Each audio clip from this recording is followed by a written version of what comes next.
Hello, my name is Ramey Bourland, and I have the pleasure of introducing Anar Parmar, Parmesan, a gnarly, or Anar. She is one of the most genuine, caring, and thoughtful girls in the wonderful class of 2017.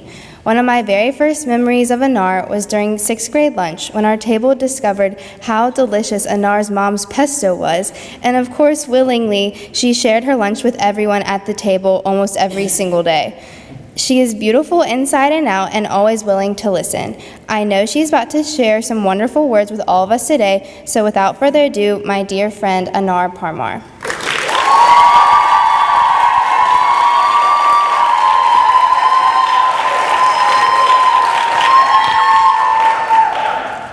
Until a year ago, I lived in a hotel for my whole life.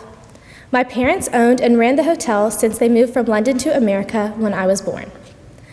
My parents knew the hotel as their business, but I only knew it as my home. For a long time, I struggled with not living in the house like all of my other friends, so I was ashamed to tell people where I lived.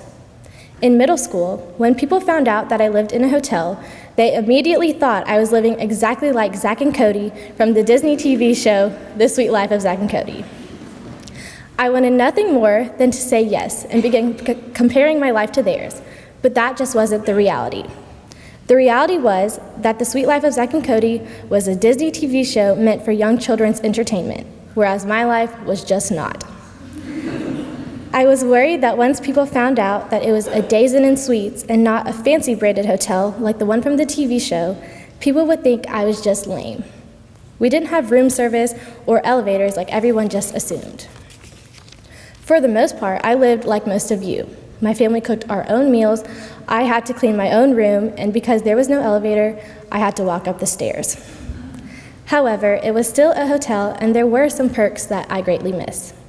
Because I was an only child, I got very close to most of the staff, and they became my extended family. They helped me grow up.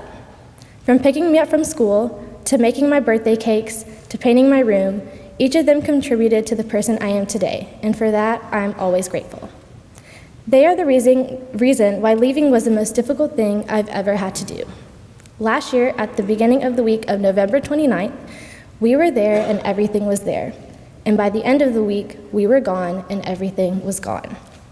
To leave the place that I grew up in and called home was hard, but to leave all the people I grew up with was even harder.